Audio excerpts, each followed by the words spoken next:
Remington 700 SPS stainless. Yes, and we'll say that again in a moment. Anyway, this is usually the stuff that we do off screen. We don't let you see this kind of stuff. Well, we're live today, so you get to see it. And real quick, I want to see who's joined because I can't read from that far away, but we want you guys to say anything. We're really far back from our screen here. Patty, how you doing? Let's see, I'm going to say Maco Men, how you doing? Good to see you. Sunday Sidewalk, good to see you. Sandra, great to see you. Anyone who is on our live, I'm happy to see you guys all here. Yep. Love all of you.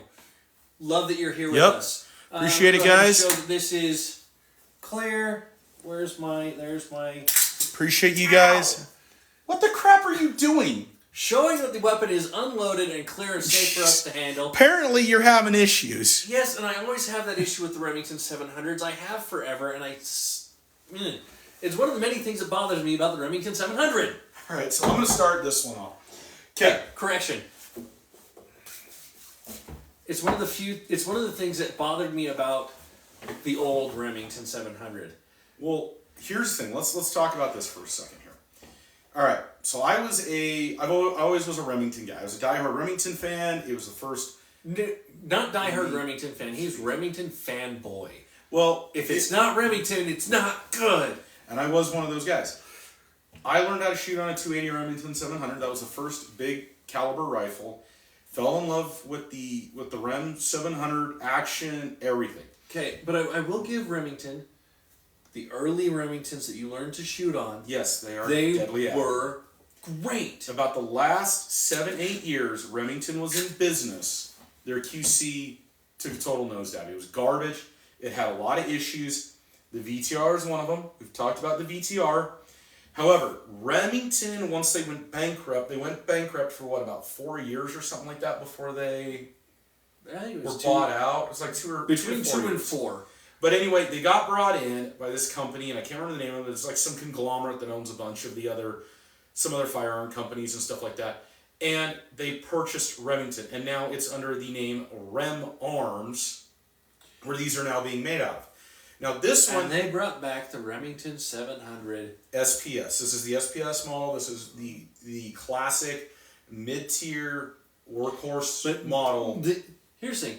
They brought back the Remington 700 model because it was one of the most successful models of rifle ever made. Period. End of story. The military utilized it. Police, world militaries and world law enforcement used it. It was used. It's a gun that's been used all over the world, seen duty, everything. And we're going to get in now to the nitty-gritty. Let's get into versatility here. No. We got to start with reliability because that's right, category reliability. number 1. I always forget. I always get those two mixed up. But you know what? No, we didn't mention. What? We haven't mentioned all day today the 5 rules of safety. Oh, geez. Take us through it, buddy. You're the safety man. I am the safety... which is terrifying. But... Our rules of safety are, first and foremost, with every firearm, is you treat every firearm as if it is loaded. That is why we always show you that it is empty. We show you the magazine. We show you the chamber. Because we treat every firearm as if it is loaded. And with these things open, it's almost impossible that we can have an accident with it. I say almost because there is always that tiny possibility. You had one. You got pinched. It bit you. It bit me. It did. But so always treat every firearm as if it is loaded. Number 2 is always keep the gun pointed in a safe direction. Right now, it's pointing off into a wall, which is a concrete wall that goes into dirt. So even if this were to go off, nobody is going to get hurt by this. There's not even any ammo around. But that's... I know you're explaining the rules. Explaining the rules. Be safe with your guns. Number 3 is always know your target and what's beyond. Yep. And never point your gun at anything you are not willing to destroy. There you go. Because these will destroy it. You'll see in our videos we have a couple of some... We had a challenge with each other about with a 12-ounce cannon and a 20-ounce bottle. You finally beat me. And I beat him. Finally. But you'll see the destruction that happens from these guns. And if you're not careful, it'll happen to you. So follow the rules of safety. And number 5 is don't drink and shoot. You were going to say don't drink and drive. I was. Never mix your guns and alcohol. That's Never what we mix preach. your guns and your alcohol. We preach it. That's we why we live started it. the live off with We start the firearms with this section. That's why we start every episode off the firearms section, Yep. because once we start cracking stuff open behind the bar, we don't touch the guns at all. They go in the vault. Anyway, let's get into this guy. Reliability. Here's the thing. We had a couple hiccups. I think we're okay. It doesn't like the 150s. However, though, the bolt fed extremely well. I wouldn't call that a reliability fail on the gun. I don't either. So here's the thing.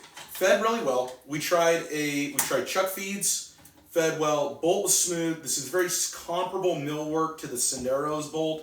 Hinge foreplate worked really well. It's no actually issues. comparable millwork to my Savage 110's bolt as well. It is. Trigger. So one thing that I do like that Rem Arms did is it started dropping Timony triggers in all of the new Remington 700s. The trigger is extremely reliable. It's smooth. It is a little heavy. I think I might need to tweak it a little bit, but That's it's got a good I didn't crisp talk break. about on the Bagara. Oh, what? That you don't like it because it's like, boom.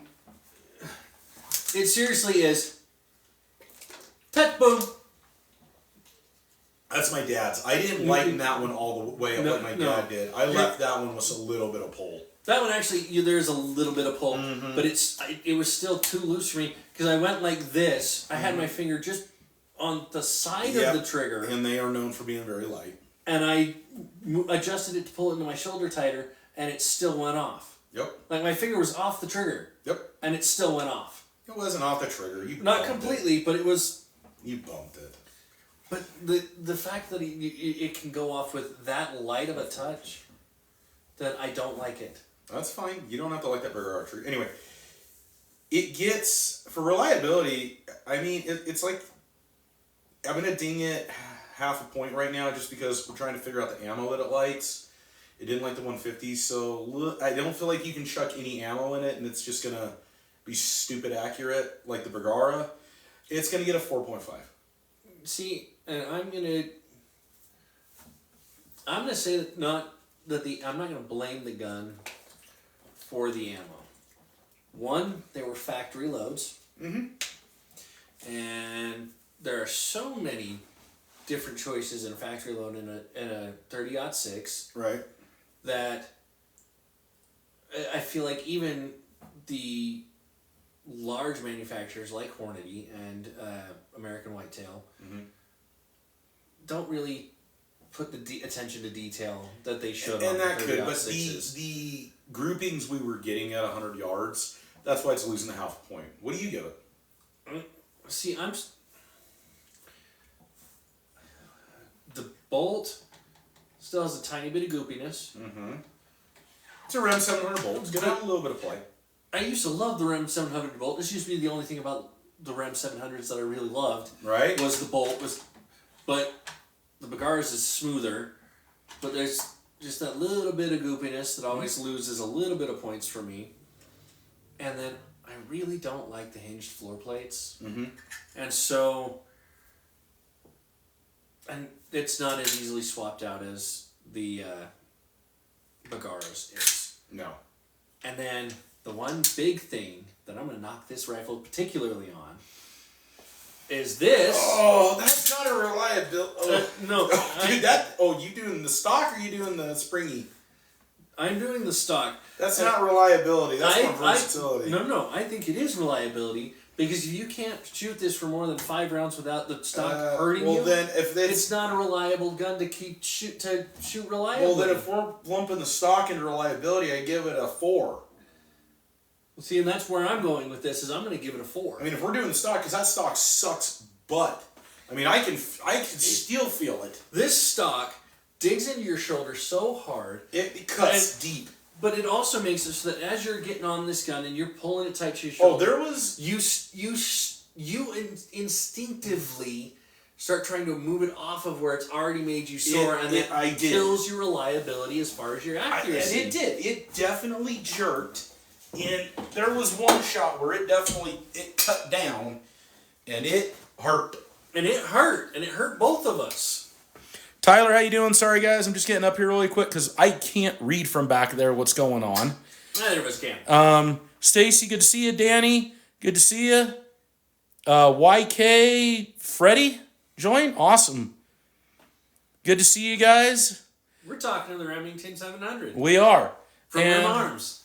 Let's get back to it. Sorry, guys. I'll come back up and Stuart King, good to see you. And let's see. You'll keep going back up throughout. Yeah, I'll keep checking it out. I would jump up and join you folks. He's but kind of locked I got in. a He's wall laying right locked here, and so it's just easier to let Chris jump up and go say hi to everybody. But as we get behind the bar, I'll make sure to be shouting out to we can. folks We'll as do well. it easier on the bar. So anyway, Now, you said a 4, correct? you said a 4, I said a 4. And that's, if I have to take the stock out of reliability, which you kind of argued that I should. Well, okay, it's fine. Let's just stay true. But if I take it off, then I will give it the 4.5. I actually have to agree with you because here's the thing. There were a couple shots that I pushed out in the field because it had already... I mean, I probably put 20 rounds down it, and after round 15, it really started feeling... Now, here's the thing, though, folks. You may say, well, it's a 30-06. After you put 15 rounds down at 30-06, Coach's shoulder was going to hurt. Well, here's the thing, guys. My BAR is in a 300 Win Mag. I've shot 2 boxes out of that BAR, and I walked away like, oh, yeah, I'm cool. Let's go. That's the thing. Yes, it is a long action. But so is your bar. Here's the thing, though, guys. Here's what's different between the BAR and my Remington Sendero in a bigger caliber. Listen to this. I don't know if you can hear it, but That's hollow. It's hollow. But one of the big things is your Sendero, which is 300 Win Mag, your BAR 300 Win Mag, both long action, both more power behind the round than this has. Plus my 270 Winchester, which is a 30-06 cartridge on a 2.270 diameter round, has almost the same powder as the 30-06 does. And all 3 of those, we can shoot box after box. Your Ruger with the original boat paddle stock not with the boat paddle, sucked. but with my new stock, yes. With my Boyd's at 1, yes, you're thumb fine. hole. That's a beautiful stock on that. I agree. I'm gonna put a stockies on it. I actually just ordered it before we started this. Yeah, this needs a stock change. Yeah, it does. It requires. And this is something that Rem Arms should have changed. They should have gotten rid of these things. Yeah, the Ruger Model 77 that we were just talking about. Yeah, the 270. Ruger got rid of that bolt paddle stock, which was a stroke The boat of genius. paddle That stock thing was garbage. Does the same thing. It digs into your shoulder. And this, it's like that. It has a thick butt pad, but it's just the weight with it being so hollow. There's just nothing there. There's no absorption. It doesn't. There's a butt pad. It sucks. This is the thing that I will knock Rem Arms for continuing with the Remington QC issue. Is this stock it's trash. It is garbage. So let's move Absolute on garbage. now to versatility. Versatility, 30-06. What can't you take with a 30-06? 30-06 has even been taken to Africa and taking African game. Well, that's the thing, is a 30-06 round can do everything. I mean, I found factory loads as low as 130 all the way up to 220. Hand loads, you can go all the way down to maybe a 95 grain if you know how to do it, all the way up to a 240. 80. You can find some... Okay. That is... 80 to 260. The broad spectrum analysis there is, what do you want to do? And 80 is something you'd use for like varmint, squirrel, rabbit. And 260 is African dangerous game. You can do a 220 on a moose. Yeah. No, 260 is you're going after almost elephant at that point. Oh, yeah. And so there's nothing that a 30-06 round cannot do. No, and it's taken so much. In fact, arguably, it's the caliber itself is in the running class for arguably the gun that has taken the most deer in the United States next to the 30-30. It is also one of the most deadly calibers ever created. I would agree with that. In fact, I think there's also an argument that's been made that it has it has more confirmed kills in the military than any other cartridge out there as well. Well, from what, World War One? Before World War One, when the Army started using breech loading cartridges. Yeah. That's when the predecessor, which was a 3040 Craig. Yeah, and then it became the 30-06, and it's 30 caliber 1906 is the year that it was created. So from 1906 through Vietnam, through. Or was it the first Desert Storm? Let me know. Tell me. I think it was through Vietnam. I think it was Vietnam. It might have been used in Korea a little bit too. We might have seen some action in Korea. Yeah, absolutely did. But both World Wars, Korea and Vietnam. That's one I'm not 100% sure on, but I believe so. It was used by the U.S. military in their standard issue rifles. Oh yeah, the M1 Garand and the M1 1903. The Springfield 1903. And the M1 Garand was standard issue 30-06. Oh, and the BAR. We can't forget about the BAR. I mean, those were standard. I mean, that was the original trench clearing gun from World War One and World War Two. And World War II became one of the first squad automatic weapons. Oh yeah, absolutely. But anyway, but that's not only what caliber this gun comes in. It comes in anything from a 243, and then they are making it all the way up to a 300 Rem Ultra. This one is actually the Remington 700 comes in a 223 to 243 to 22, 250 to. Well, the Rem Arms hasn't started releasing all of the. But it is major calibers in the new Rem Arms. They've released a major. Let us review. A new one from Rem Arms. We'll do a 223. We'll do a 223. 243. 243. 308. The 308. The 30-06. 7mm. 7mm and 300. And 300 Ultra. Is it Ultra or is it Wisdom? No, it's Ultra. I don't think they've made the Wisdom yet, which is the Winchester Short Mag.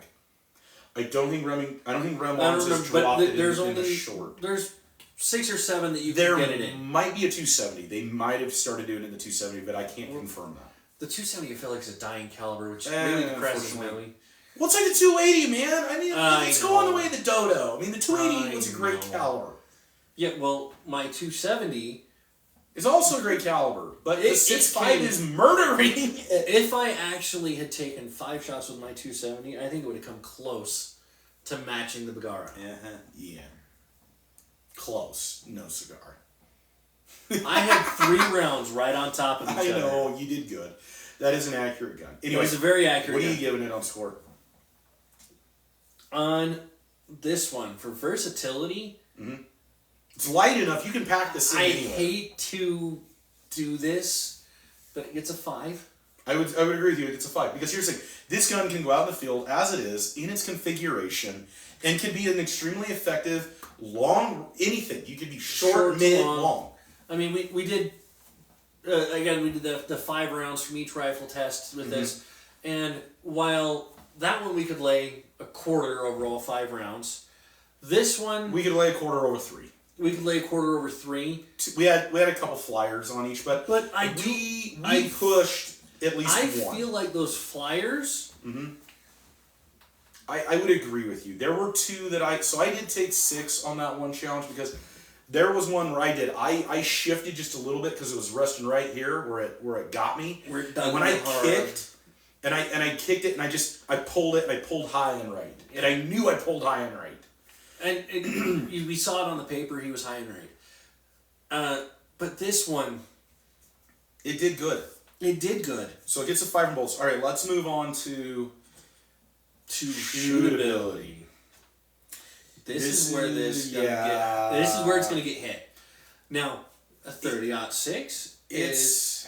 Here's the thing. If you're teaching somebody how to hunt with a long action gun, 30-06 is your pretty standard run-of-the-mill. Okay, you're getting into big bores. You're getting into a long action. Dad or Grandpa's got someone's got a 30-06. Everybody knows somebody with a 30-06. It's like the song F-150 and a 30-06. Don't know that song because I don't listen to country. Yeah, but loser. I listen to everything else. So this one, I wouldn't teach somebody with a 30-06 I would say it's 5th, 6th time out. Yes. It is a gun that I feel like everybody needs to shoot. Absolutely. Everybody has to try a 30-06. What do we got here? Oh, it's my wife. Ah! She has joined our live broadcast. She's been on here the whole time. Jay Neal, how you doing? Good to see you guys. Let's see who else is on here. Oh, Cowboy Tint Joint. How you guys doing, guys? Put some in the comments if you want to. We're really trying hard to and then repost us, please, because we're really trying hard here. But I'll come up and check periodically what's going on in the comments. If you post a comment, Maram, we don't good to see you. Joseph, good to see you. In a different video. Yes, absolutely. We're trying on this one, but we can't really read what's on the screen. But if you post a comment, we don't notice that a comment's been posted, but we will check these after we're done, and we'll address it in another video. I promise, guys. We are going to pay attention to everything you say to us. We made a rookie mistake where we thought we could do it on the computer. That's why we're all mic'd up and everything, because we literally thought we could do it on the computer. But for the computer version, we have to have 10,000. TikTok says you have to have 10,000 followers before you can use TikTok Live Studio on your computer, which doesn't make any sense. TikTok, why? Yeah. Anyway, I love you, but why? Anyway, back to our shootability. I would teach 5th, 6th time out. Everybody should shoot it a 30-06. But this one, in its current configuration, I give it a 2.5. I give it a 2.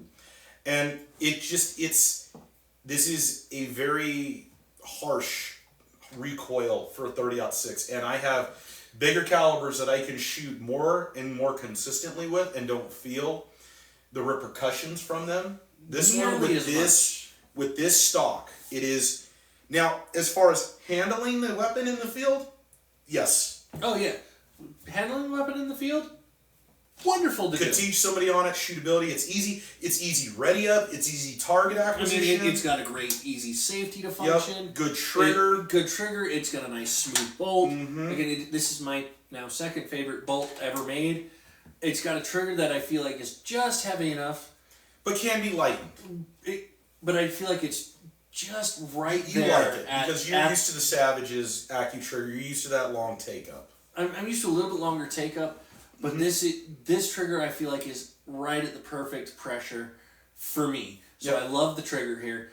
So I feel like anybody could learn on this. But the stock's killing it, and I knew the stock would kill it. And I even warned you. You're like, why do you hate that stock? I just hate that stock. He's been telling me for a couple of years now, because the VTR had this same stock on it. It had the varmint style, but it was the same thing. It just had a flared crap hole thing out here. It was the SPS stock. Varmint thing, blah blah bull crap. If you go watch that video, we'll talk about it. But it had the SPS stock on it, and he kept telling me he hated it. He hated it. And I would, why do you hate it? Because it sucks. It's terrible. He would never explain why he hated it. I don't feel like I could explain why until you've actually used it, though. That's why. Then he puts this in my hands today, and I shoot it, and it's like, Eureka! This is terrible. Yes, it is a terrible stock. I only did 10 rounds out of this thing today. And your shoulder's feeling it. This is the only gun that I felt all day long. I agree. And, alright. Okay, you ready for cost? Cost, and you told me once what you paid for this, but I don't remember. Now I'm going to say if this thing in its current configuration is $900 or more, it's going to get smacked.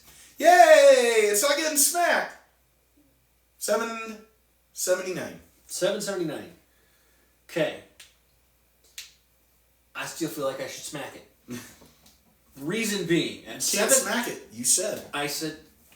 That doesn't mean I can. It means I won't this time. At $779, that is $10 more than the Savage Axis 2. Access? Savage 1. Wow, you got ripped off if you spent that much for an Access. No, Savage 110 Hunter. I'm sorry. Wow. Savage 110 Hunter in the 30-06, but the Savage 110 Hunter comes with a Vortex Crossfire 2, 3 but 9 by 44. I know. And this one did not come with the Well, scope. so here's what you get for the $780 you spent. And the normal one that's not the stainless version is about $620, $630. Okay, It's that's about $100 that, less. that But makes here's me feel a what little you bit get. better. You get a stainless steel barrel. You actually get a milled stainless steel bolt. The normal one, it's not milled. It's I feel just like the, it should be. it's just the normal black nitride bolt. This Okay. one, this is one of the reasons I spent the extra money. This went to right that bolt. here, Mm-hmm. for me, because it's the milled Remington Now, 700 here's bolt the other reason why, that I too. like. The non-milled one, I don't like. So here's the other thing you get with the stainless. This, to a lot of people out there, this isn't a big thing. I think it's a big thing because I've seen the proof in the pudding. The barrel's crowned on the stainless. The barrel's not crowned on the blued. Okay, crowning on a barrel does make a difference. It And I really believe does. that, yes. And for me personally, Hold on. For those of you that don't know what crowning a barrel is, so up here, I'm not going to point the barrel at the camera, but just so you folks know, I'm going to bring this a little bit more in shouldn't even frame be here. putting your finger there, but Well, it's empty. What happens is the tip of the barrel here has an imprint. So around the outer edge of it, it's been undercut a little bit. What that does is it increases accuracy because it's kind of acting like, how would you describe it? How would you describe its acting? so it acts very similar to a muzzle brake by allowing some of the gases to be expelled on the sides, while the remainder of the gases can continue to follow up and push the round. And so it acts very, very similar to the way a muzzle brake works. And I will agree with you that crowning does help, much Yes. like a muzzle brake does help. There was Now- also some studies done on accuracy, meaning where if you crowned a barrel, it actually improved the accuracy of the gun. That's been an ongoing debate though for what, decades? A long time now. Yeah. Now, to me, the milling on the bolt and the crowning is worth that extra $100. Well, not only that though, but you get this in the normal one, but you're getting a stage 2 or a stage 1 Timony. Okay. But if you get that in the normal one, that's not affecting the cost too No. much. But the milling and the crown are Well, absolutely... in stainless, you're not having to worry as much about corrosion and rust. I'll grant it that it does add value to it. But for me, the stainless, You can take it or leave it. take it or leave personally. I it, get personally. But it's the milling and the crown that make the extra $100 to go from the standard to this worth the extra $100. But at the same time, the rifle overall, I feel like Remington or Rem Arms needs to partner with whoever and put a scope on it. So they do for their 783s, which is basically like their Access 2 model. Yeah, but then again, that's their cheap one. But Savage for their I know. their I know. 110, which is it's not their flagship because the Impulse is their current flagship. Or the Ultralight. The Ultralight's a flagship too. It's a good gun. But the 110 is the closest to this that I can think of. So what do you give it on cost now that you know? I'm curious. What you giving it? 4? Alright, I'm going to give it... Here's the thing. At the price that it's at, I'm giving it a 4.5, and here's why. I knock the stock because this thing is such trash. There's no gun out there at any price point that deserves this dumpster fire of a stock. I agree with that. Now I You're right. give it a 4 for the stock and for the fact that I can buy that Savage 110 Hunter in a 30-06, comes with a scope, and it actually comes with a stock that's comfortable to shoot on for $769. So I would absolutely spend the $10 less and get the gun that I'm far more comfortable with. I mean, and here it is.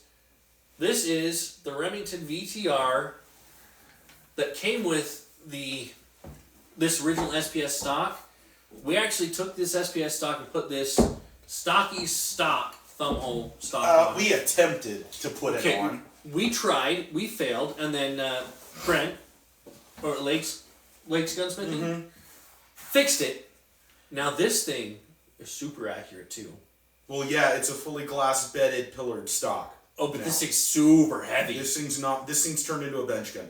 This was supposed to be the Bergara. This is what I wanted to use in lieu of buying the Bergara, but to what we had to do to fix the insane accuracy issues that the gun was having. This is the one that really, really killed Remington for me, because this is the one that you used to shoot.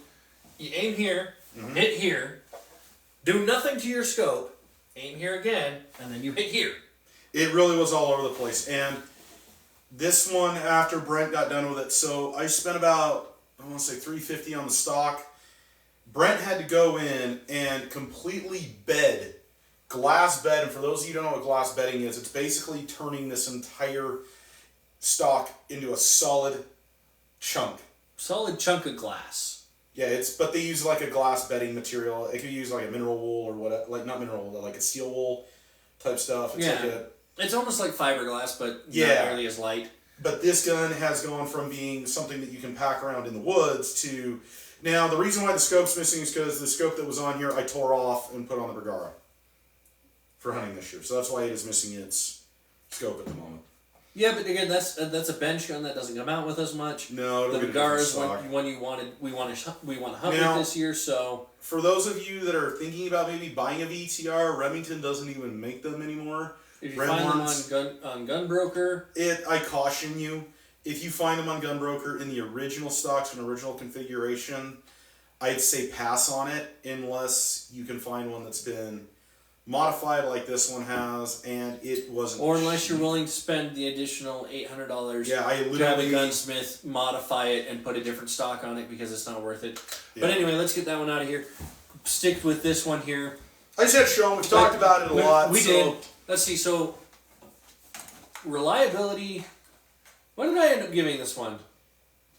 You gave it a 4. I gave it a 4. And versatility, 5, because we hate to do it, but we have to. And shootability, I think we both agreed on a 4 there. No, shootability. Shootability. You gave it a 2. I gave it a 2.5. 2.5. It's cost that I gave it a 4. I gave it a 4.5 on the cost. Anyway, so that brings us to 15 from me, and 16 from you. Okay, I mean that's not a horrible score for the gun, but again, I do. If you're in the market for a 30-06, and you're looking at the Remington 700 or any of the other options, personally, I would take the Savage 110 Hunter. Yeah, but here's the thing, though, folks. But just because of basically the same cost, Savage 110 Hunter is more comfortable, comes with the scope already on it. I mean, I'd recommend it. I mean, really what started this, okay, we got to give some shout outs here. Nick, hi, thanks for joining here. We got JCR. JCR, how you doing? 555555. Thanks for joining us. Adrian, how you doing? Good to see you. Here's what started this whole thing, why I decided to purchase this rifle. Now, if you're like me, and so you have the Remington Sendero. But let me say why I decided to go with this guy. Here's the thing is, I'm the type of guy that if we get a friend or family member that wants to come out in the field with us and wants to go hunting, wants to learn how to hunt, but doesn't possess maybe the funds or the capability or the ability to, due to finances or whatever, to purchase a rifle to come hunting in the field with us, I literally went into my vault and I was looking at my guns at the time, and I went, if I had to lend what would I be comfortable letting somebody use? In the field. The range is a lot different than in the field. And I went, no, H, no, F, no, no. Anybody, we gotta hit the button because we gotta keep going here. Well, hold on. We gotta tell it we're still alive. Oh, crap. You went too far. I went too far on the puzzle piece. Okay, we're back. This was the whole reason that I decided to purchase this, because there was no firearm in my collection where I went, yeah, I'd be okay with letting a friend or a family member take it in the field. And that's what prompted me buying I think there's this. like 2 in there that you might let me take. Personally, dude, I trust you enough. I'd probably let you touch whatever you want in there. There's a couple in there I know you're not going to let me touch. Like what? That old 270 you got in there?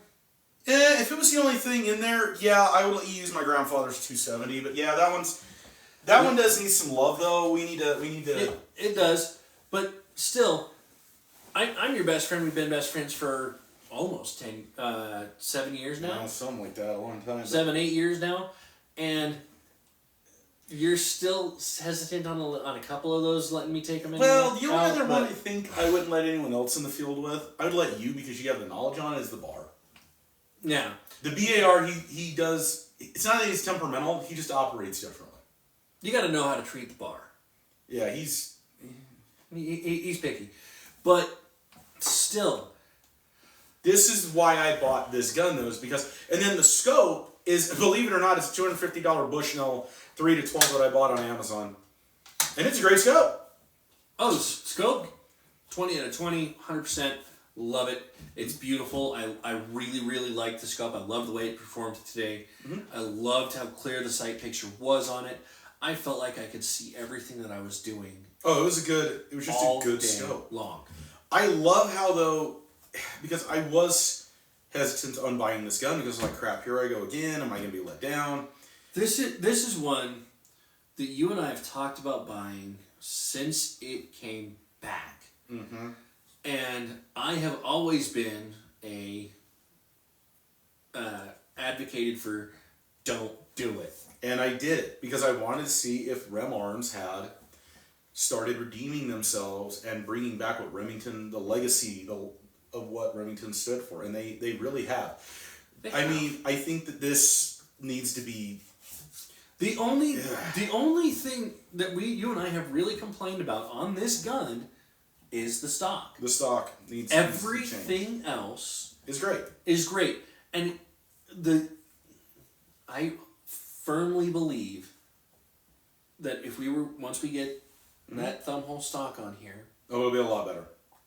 We could take this one and the Bagara, put them side by side, do that 5-shot challenge again, and we're going to be within 1/16 of an inch of each other. Absolutely. Now, here's kind of an interesting thing. Because it's not going to hurt our shoulder. No.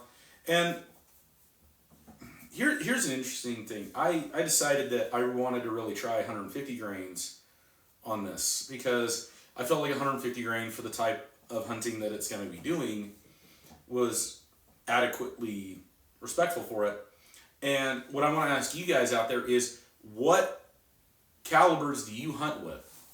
And what grain of weight of bullet do you guys hunt with? What caliber, what grain weight, and are you using factory ammo? Or hand loads. And but this is for my own personal edification.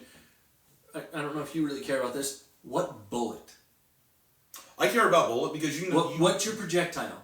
Is it a Hornady? Is it a Barnes? Is it a Nosler? Sierra. Is it a Sierra? Well, I mean, because here's the thing. I want to actually talk about my favorite loadout. And I don't mind sharing my favorite loadout.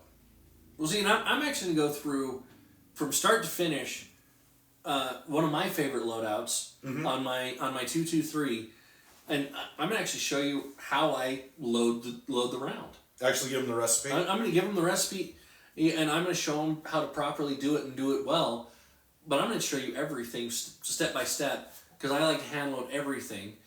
And so I'm going to show all of you exactly what I do and how I do it with the 223, and then I'll go through it with my 270, my 6.5 if you want. I haven't got stuff to do the 30 calibers yet. I'll give you my 300 Win Mag recipe. Well, I need to get the dies and things. And I want to give it to you because I think you would do really well in those shorts. So I'll give you that recipe that I created way back when I bought the Sendero, and that was the loadout that I made for the Sendero. Yeah. And so, I mean, for me, I personally, at least, I'm going to talk about my 6.5 Creedmoor load because I love that load. Mm-hmm. I use the Hornady ELDX 143 grain. You're very much a Hornady guy. I am very much a Hornady Which is guy. weird because I'm very much a Nosler guy. Which is fine. Yeah. But I really love the way that the ELDXs have performed in my 6.5 Creedmoor. Mm-hmm. And so I'm very much, and it started with the 270. I love the way that the Hornady performed that with the performed 270. very well. I'm gonna go ahead and put this guy away because I think we've talked him to death, haven't we? Jess? We have. He's done. I think we're moving on to another portion of. Well, there is discussion. something else though that I think we do want to show everybody, and that is a fun little toy that we like to use out in the field. Actually, Fun little toy that we like to use out in the field. yes, that I'm very glad that I purchased. Oh, are you talking about Death Grip? I give you, ladies and gentlemen, for those of you who have not heard of the Death Grip, I give you Le Death Grip. There are many tripods. Death Grip is just a beautifully done one. Yes. Again, if you're thinking about getting something to a tripod to put your guns on, we would both highly recommend the Death Grip. This will go out in the field. This is perfect for someone who needs to be more in a overwatch position on like a ridge or a draw that maybe can't be as mobile. Like maybe the old dog in your hunting group or somebody. But these are about $200. They aren't the cheapest thing in the world though. Here's the thing though. You see how this thing is literally holding the rifle, the gun. We're not touching it. It's that simple. And I was actually talking to someone on my job site about this particular product, and he said, I might actually be able to go hunting with my nephews this year. He's like, wow. He started Googling. He's like, this could actually be something where I don't have to stay back at camp. I don't have to I could actually go out in the field and be a part of my group again. And I thought that was really cool. That's why Justin and I do this. It's because we want to help everybody find a way to enjoy the things that we love. Absolutely. And we love to share them with you. But yeah, I would love the Death Grip. But you cut us off on where we were talking about reloads, man. I know, but we can talk about reloads a lot, but we got to move on to the next. You're right. One last thing. I like the Hornadies. You like the Nozzlers. We want to hear what you guys like and why. Tell us. But I've had extremely good results on all three of the calibers that I reload with the Hornadies.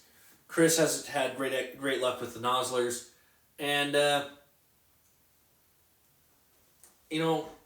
haven't had great success with the Nozzlers, but I've only ever actually tried 20 rounds reloaded with a Nozzler that I did. I haven't tried.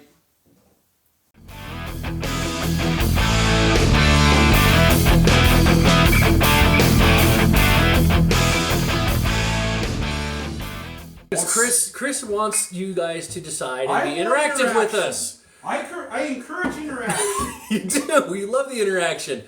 By the way, thank you for You're being part of this crap fest.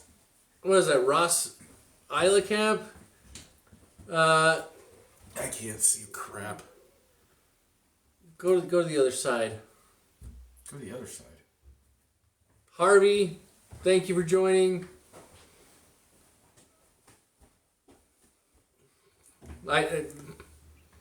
Rosa, thank you. Big Zebo71, good to see you guys. Harry, good to see you. Oh, that's Harry, not Harvey. I am so sorry. Guys, let us know what vodka we're doing next. Give us a whiskey, bourbon, gin, He says wine, vodka. He whatever. means which alcohol are we doing next? Give us something. Whiskey, bourbon, wine, not tequila, not gin. Got another 10 seconds, and I'm going to go pick something, and Justin ain't going to like it. You're going to grab that Don Julio, aren't you? No. I'll be worse. Oh. Okay, there are only two things worse than Don Julio. And that's any of the gins. and a couple of your bourbons. My bourbon's out of this. He has some bourbons in there that are not worth anything that he paid for. They just aren't good.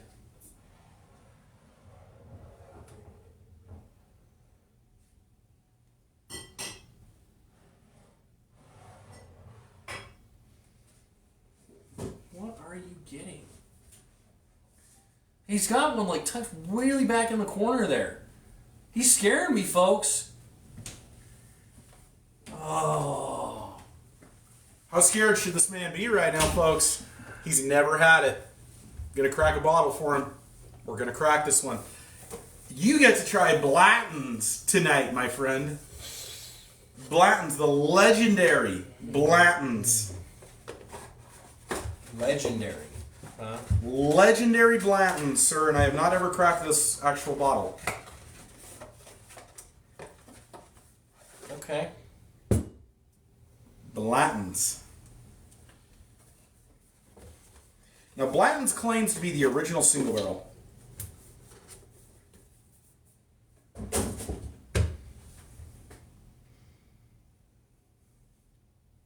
He's reading. Give him a second here. Folks, seriously, I've had Blanton's. He's never gotten to try Blanton's yet. You know, honestly, looking at this, the way this is bottled, by the way, dibs on the bottle. You'll have to fight my wife for that one. Damn. Yeah, my I'm wife. sorry. My wife has called dibs on all my Blanton's bottles. Then She, Can I have one? well, what she really is trying to do is she actually wants to collect the horses. So, Oh, no, she can have the horse. well, I just so want the bottle. what's cool about Blanton's is every bottle has a different letter, and the horses represent the Kentucky Derby. So when you get them all together and put them on a turnstile and spin them, it looks like the horses are racing. Really? Yes. Yes. how many more of these you gotta buy? I have 2 right now. I think he needs more folks because I want to see. Yeah, you find it. How for me. many of you guys want to see the turnstile and see the horses racing? That's not the problem. It's a super allocated bottle. I don't care. These are hard to find. Just work on it. Yeah, what do you think I've been doing for the past year? And anyway, that's really cool. I really like the decanter itself. I really like that decanter. Yes, that's what it's called. Okay. All right, guys. So Blanton's. This one right here. I'm gonna get into the nitty gritty here. What is this in? What is this in? What is this in? A decanter. Exactly. That is also a decanter. Okay. That I would not classify as a bottle. That is a decanter. All right. So this one is a 93 proof. This is a Kentucky straight bourbon whiskey. This is a single barrel, but it's not a store pick. It's not a barrel select. This one is out of Rickhouse 43 from barrel number 1404. And we're gonna get into it, folks. I'm gonna crack him. Now, like I said, I've had Blanton's. Justin has never had Blanton's, so I'm really kind of curious to see what he thinks of Blanton's. Now, I will give Blanton's this. They are a good bourbon. They really do good at what they do. I'm curious, though, and I'm not going to tell you guys or Justin the one in particular note that I'm looking for that I got out of the other bottle that I have back in Colorado. And I'm going to be looking for it here, but the one I have back in Colorado is a barrel select one, and this one is not. So I'm going to be really looking for that particular note. And for those of you that have seen my reviews, my single barrel blasts on TikTok about the Blanton's that I have out there, you'll know which one I'm getting. All right, cork pop here, because you guys know me. I've always got to smell that cork. It might actually have it.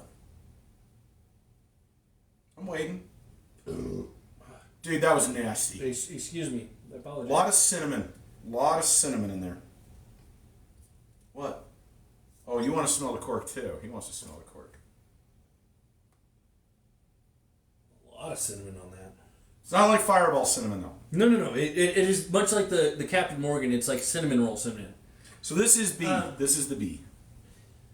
You told me you were going to get some more ports, and I don't see them. I have not bought any more ports.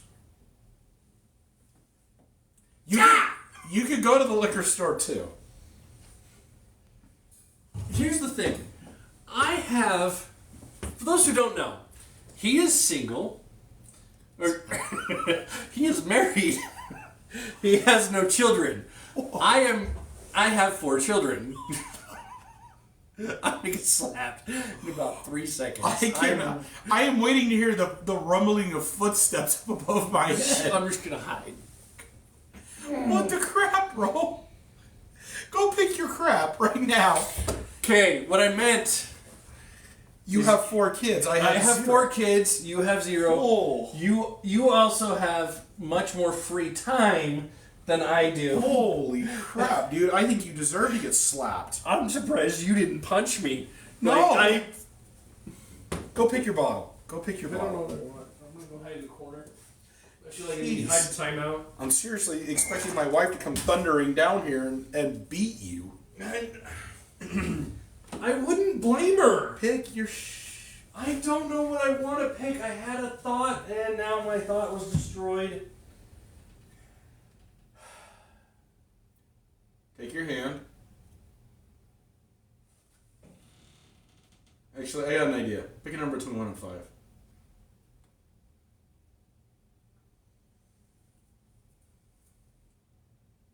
3. Crap. Okay. You see that? You see that red label bottle with the grizzly on it back there? Oh no! Don't make me do him. All right. Well, then grab the larceny barrel proof. Why do we do? We can't do 2 bourbons. Okay, then grab something else. I'm working on. Can I have a moment to think? Okay, I wanted to do what we.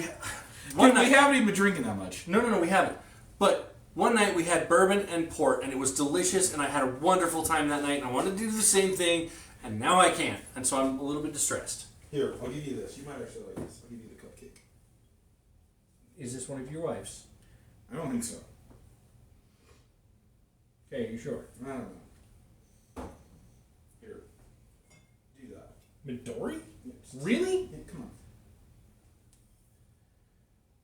I mean, quit being. All right, guys. While he's picking, I keep struggling a little bit right now. I'm gonna go ahead and pour a little bit in here. I'm sorry that my thought process has been thrown off, and every vodka we have in here that is worth consumption we have tried.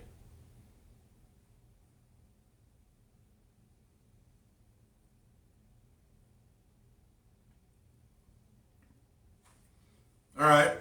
So my initial hit is not the note that I was looking for.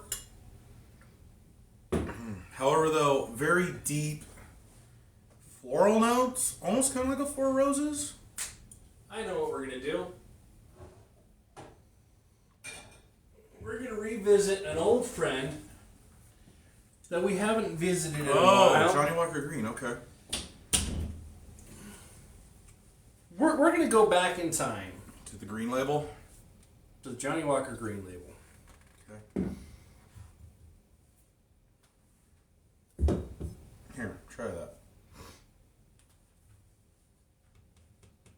You look almost upset. No, I'm trying to decipher right now. There's the note that I have in the barrel select isn't there. That note does not exist in that. I kind of get a fruity floral. It's very floral. It's very floral. But go ahead and hit that. The Take a hit. cinnamon. I do get the cinnamon on the nose still. The cinnamon is definitely there. And I'll tell everybody the note that I was looking for. Well, cinnamon very upfront. Mm-hmm. Very upfront with the cinnamon. Kind of overpowers all the rest of it on that first hit, but there is a little bit of a fruity note coming through, kind of a dark cherry. Yeah, it's got this, but then it's got a very floral note. There it is. Yeah, there's no smoke, there's no oak. I'm not getting any wood. This one's kind of a little. I get a tiny, tiny bit of the smoke at the end. It's not. I don't know. That's a tough one. So I'm going to tell everybody what the note is that I get on the barrel select. Have you ever smelled a rose petal in full bloom? Yes. Okay. But it's also, that barrel select has this beautiful transition from the cinnamon, nutmeg into this. So this rose petal note travels throughout. This one doesn't have it. No. But then it ends in this beautiful on the nose, I would oak say aroma. that it has it. I'm gonna make something with this guy now because I am a little bit intrigued now. See, and just so you're aware, I'm gonna go with just the Stirling's Old Fashioned on this. Oh, you're making old fashions? I'm just gonna make an old fashioned with the Stirling's mix. I'm just gonna keep it simple for us when I do Johnny. But this one, I am gonna go mad bartender here. we love Mad Bartender. We come up with many different things. This one, I on the nose, I get that floral note, that rose petal you're looking for. Mm-hmm. When I drink it, it's gone. But I do get the nutmeg, the cinnamon that comes through. And honestly, dude, as far as the bourbons that you've given me, There's no burn. It's definitely no burn. that has as much burn to me as the Silver Dollar vodka does. Yes, Blatton's is very smooth. Blatton's almost is an none. incredibly beautiful bourbon. Don't get me wrong. It's just that barrel select that I had was it. So it won the Mother's Day Bourbon Whiskey Bash. Oh, yeah. Those of you who haven't watched that, please do. It's kind of funny. Yeah, I got a little gone on it. I enjoyed it. All right. However, that one, no, taste and aroma. It's getting a 4 because it's letting me down a little bit because that barrel select I had was lights out. This one is standard Blanton's is a 4. For me, it's going to get a 4.5. That's fine. I figured you would score high with you. It as far as all the bourbons you've given me, it's definitely one of my favorites. I knew you, but that's why it was tucked in the back. I was saving it for you. You know, this one I feel like It's going to be in your top 5. definitely in my top 5. Surprising that Oh, actually. what is this? I'll tell you in a minute. Finish it. What is this concoction? This is dangerous. Madness.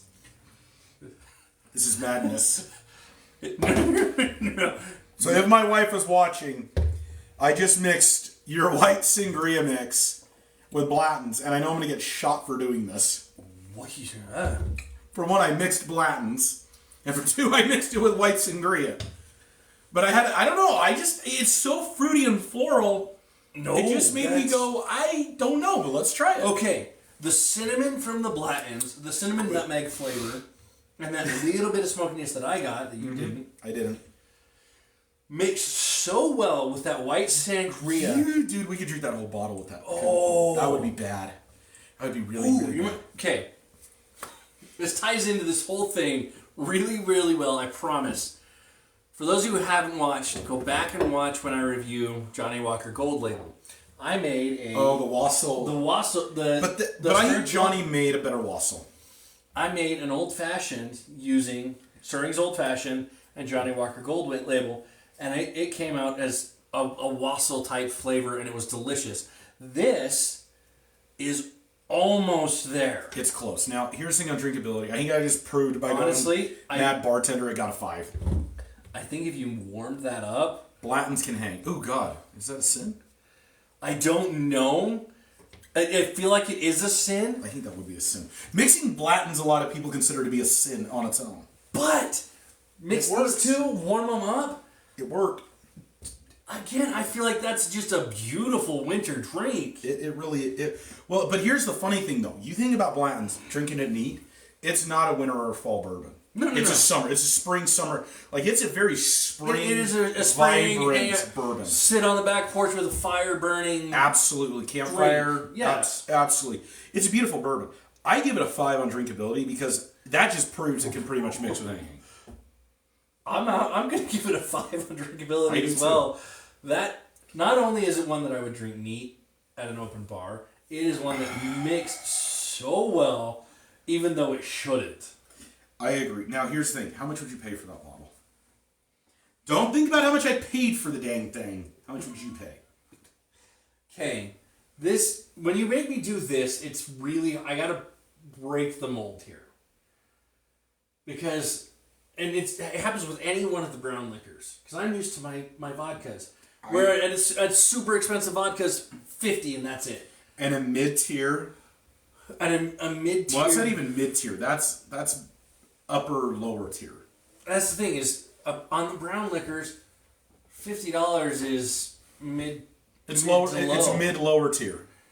And so, honestly, Now keep in mind, this is very highly. These are very highly allocated, sought after bottles. this bottle, I would be surprised if it goes for anything less than $90.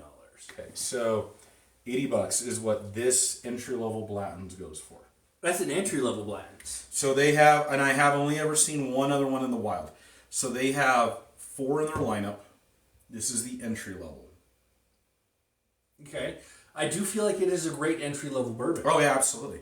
Well, it's really the only one you. I mean, the only other one I've seen is the Private Reserve, but those can get upwards of $400.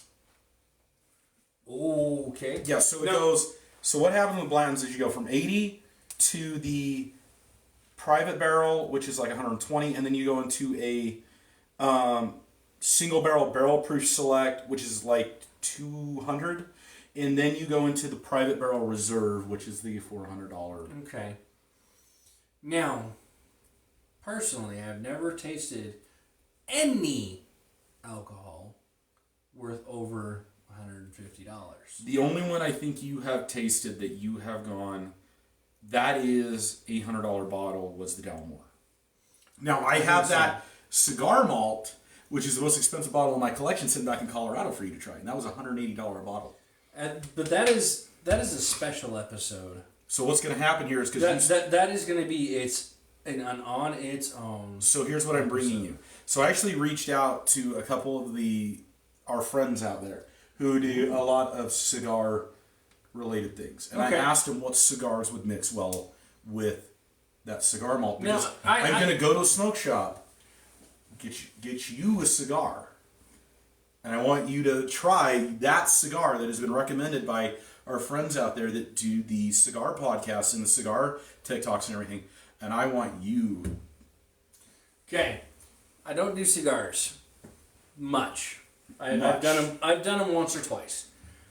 For the most part, I do vape, and that's because my wife doesn't like the smell of the cigarettes. You're a Marlboro guy. I am a Marlboro guy. So, with that in mind, those of you who have suggested cigars, Now, are you red or black though? Because that's going to change. I do like the Marlboro Blacks. Yeah, I know you do. Because I can smell them. Hey, I haven't had one since hunting season. Hunting was, you usually will have a Marlboro. And that's only because I don't have a way of charging my vape while we're out there. No, and you it dies do. and- You do enjoy the Marlboro though when we're out in the woods. No, I do.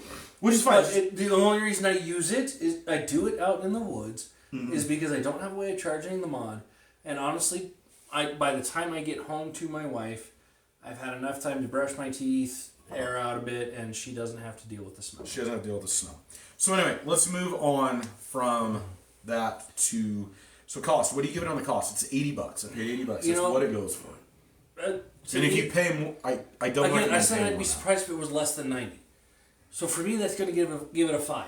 Okay. So it is a great bottle of bourbon. It's a great entry level bottle of bourbon. It tastes amazing. Mixes really well. It's wonderful for $80. Compared to some of the other stuff you've given me for more than $80. I would agree with you. It gets a 5. It gets a 5 on I cost. pay for it every time. It's worth the $80. Now It's your worth the $80. Now your overall score. My overall score on this one is also going to be a 5. Okay. I give it a 4. This is going to score really high for me because it's a great entry level bourbon, which is where I'm at with the bourbons, is entry level. No, he's No. He likes to say I'm getting into the intermediate side. I'm not there yet. No, you're not. I am You're very much you're upper lower tier. I am an upper beginner. Very, very low tier intermediate. Yeah, you do struggle with some of the higher proofs. The higher proofs I really struggle with. And we are this going to get one- into a high proof tonight. We've got to get into a high proof tonight. All right, fine. You guys, let me know which high proof we need to get into, though. And it's got to be 120 plus. I might be nice and give you a 116. Fine. Anyway, this if if you'd started me on bourbon in that one, I think I would have had a much better time. We both screwed up when we started in the bourbon world. We screwed up when we started in the bourbon world. I screwed up when I started you in the vodka world. Yeah, I know. To be fair. Yeah, we did. Anyway. However. What did we score? I scored it in 19. And I scored it, I think, a 17 again. We got 2 5s and the rest were 4s. And for me, it got... That's 18. Then 18, yes. Can't math. And he says I shouldn't math.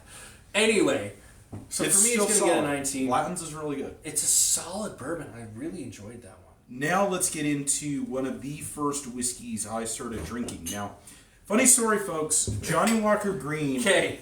I used to consider to be my second favorite, like, top shelf whiskey. And it was Johnny Gold and Johnny Green. And I have since come a long way.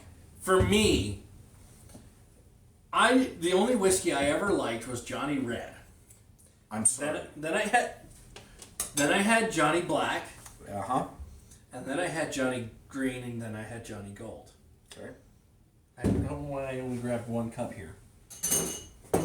Apparently you're drinking alone. I never drink alone.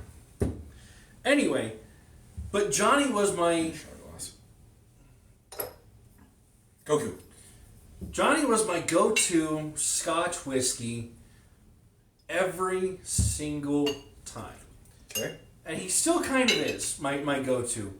But now instead of going to the red like I used to, I'd rather go to the gold. The gold is definitely a good one. Now, I will admit something very interesting to you. I do like the green. Green has an interesting flavor note profile to me, and I actually want to see if we continue. That's very different than the gold. No, green has definitely got a very more, and I'll tell you folks right now, I'm going to see if I can rediscover it on this one. Green has a very wood earth note. I get a lot of cedar and oak in it, and I get a lot of smoke. That's the notes that I get out of this guy. See, and for me, same thing. It's a very cedar. It is a very woody. It's very woody, very cedar, very oak, very and smoke. Really hard on the nose when you nose this one. It's peat. Now that the guy sat for a while too, wow, that peat is extremely strong. And see, for me, the cedar and the peat come through really the hard. Cedar, the peat, and the smoke on him. That's what, because here's the thing. It's supposed to be very viscousy. It's got a little bit of that burn. It's got a little, but here's the thing. I wouldn't even call it a cinnamon or an allspice or a nutmeg burn. It's just a little bit of a burn. It's almost like an ethanol burn. Now, here's where this gets a little weird for me. And the one thing that I'm not discovering anymore is the viscosity. This used to be a very creamy whiskey to me, almost like a very creamy viscous whiskey. It's not there anymore. No, I wouldn't call it a creamy or a viscous whiskey. But it does have a lot. It's very, very earthy. It is very, very heavy in the peat, especially the more you let it sit. Uh-huh. That peat comes through more and more and more. I have double oaked bourbons that don't have as much campfire smoke as this thing's got in. I mean, it is an extremely campfire smoked heavy. Here's our open one. So I have a question for you. Are you willing to take a risk on a mad bartender here? You know, On your Johnny Green, will you take a risk? I'll take a risk, but here's the thing. He'll take the risk. Personally, I want to try it with stirrings, okay? Well, you go ahead and try it with stirrings. I am going to try it with stirrings because especially for the Scotch whiskeys, it's hard for me to give it a proper comparison when I haven't tried it in an old fashioned. Okay. So you're doing a 2-to-1 in reverse ratio? So when we say 2-to-1 reverse ratio out there, everybody, we do 2 shots of the bourbon to the 1 shot of whatever, but he's doing a normal one where he's doing a one shot of bourbon to 2 shots of... No, I'm mixing it the way that I would mix any of my other old fashions. You're doing a 2-to-1. Which is a 2-to-1. And I do a 2-to-1 in reverse. I wish you wouldn't. I've always done a 2-to-1 reverse because I like to taste the bourbon more. But that's just me. But this is a very. Here's what's funny to me though is, I've been asked, would you classify Johnny Walker Green as a beginner bourbon, and the answer to that is no. I wouldn't even put Johnny Walker in a bourbon category. I mean, I'm sorry, a beginner whiskey. Like if I was to beginner give whiskey, no, but let's put it this way: it's a blended Scotch whiskey. We need to look at it that way as well. It's not a. What's crazy is Johnny Gold. Yes, I will give to a newbie. Green, no. Oh, gold every time. Mm-hmm. But I think gold is smoother. Gold is a little bit tastier.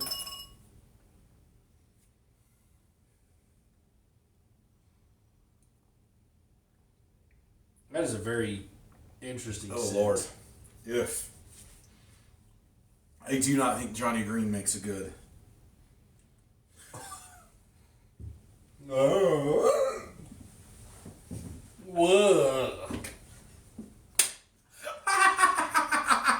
What did you? What? Like that. What did you mix this? You put it in beer. I bad bartender at his finest. No. Like, the sad part is it kind of works. Okay, here's where we differ. It kind of works. Bitter, tart, ugh, for me. It's very earthy. Sweet, fruity. Yeah. No.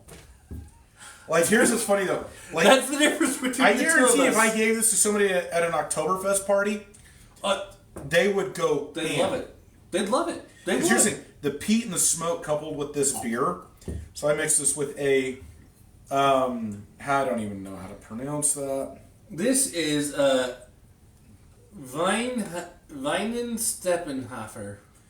It's one of the rare like imported German beers. It is an imported German beer, and that I've had sitting for a while because I can't drink beer anymore. beer does not sit well with you anymore. No, it doesn't. Take your head off that. Like, it won't stop bubbling. It bubbled when he opened it. It bubbled when he poured it. He wiped the bubbles off and it's still bubbling.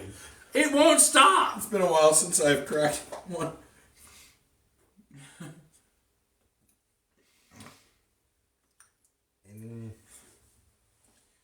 Nine. You know, I do still like beer. Corona is my poison of choice. But that one, no. It's not bad, but it's going to be 9th or 10th choice on my beer. Oh, that is good beer, though. That one is a very earthy, very bitter, very, very bitter, to me, beer. Which is why it's going to be very low on my choice of beer. But I can see why someone who likes the bitter, the tart, would like that. But no, I prefer my old fashioned. Because that's very sweet. It mixes really well. It brings out the oaky, the wood, the smoke flavor, and that overpowering peat taste, which kind of made this a little bit on the taste and aroma. Makes it really, really good for me on drinkability. Now, Chris has abandoned us for a minute to use the facilities. And for me, drinkability on the Johnny Walker, he's going to get a 4. Just like he did on taste and aroma. Because he's not the greatest of the Scotch whiskies. And there are many that I would prefer over it. There are many even just regular whiskeys that I would prefer over it. So for me, he's going to get a 4. Chris, now that you have returned, Sorry. now you're good. What do you give Johnny on drinkability? Give him a 3. Actually, give him a 2.5. Really? That low? Here's the issue when you start with heavily peated whiskeys. When you start mixing them, I found this to be the case, unfortunately. Neat, he's great. Okay, he actually is very good and enjoyable to me. When you start mixing them, one of two things happens. Either they lose their flavor completely, or the peat flavor explodes. See, and I feel like the peat flavor exploded in that beer concoction you gave me. But here's the thing, though. That's the issue that I'm finding with a lot of the Scotch. But whiskeys. in the old fashioned, I got a lot of the oak and the cedar taste that came through. I just don't think that a Scotch whiskey should make, a lot of the Scotch whiskeys out there shouldn't make old fashions, and here's why. It's, and I said a lot, not all of them, because we know Johnny Gold's different. But when you have that high intensity of the peat, it really has an issue. Folks, we're going to go ahead and take a break for a minute, and we'll be back here in about 10 minutes, okay? So, stay tuned.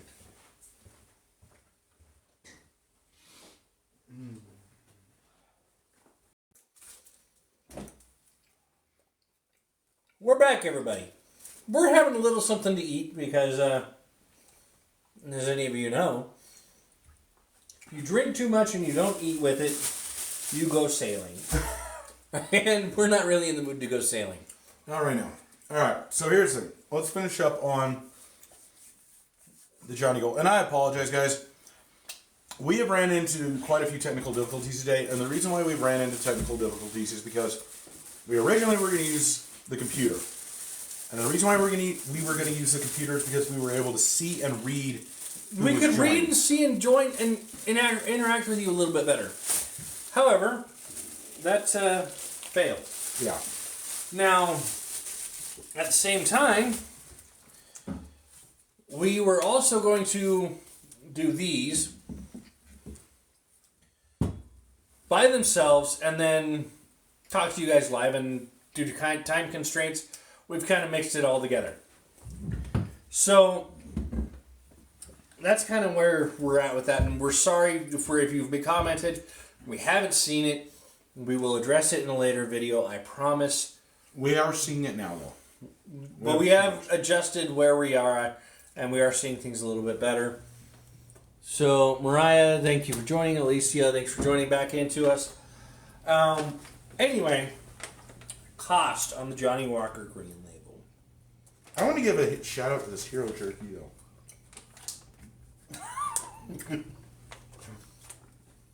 I think maybe a little dog, folks. Anyway, No. That's Hero good jerky. jalapeno lime jerky.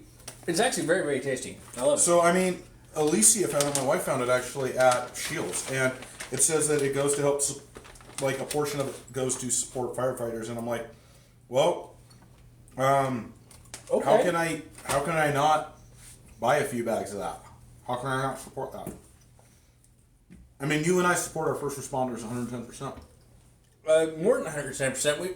In fact, at the range today, Oh yeah, the bike thing.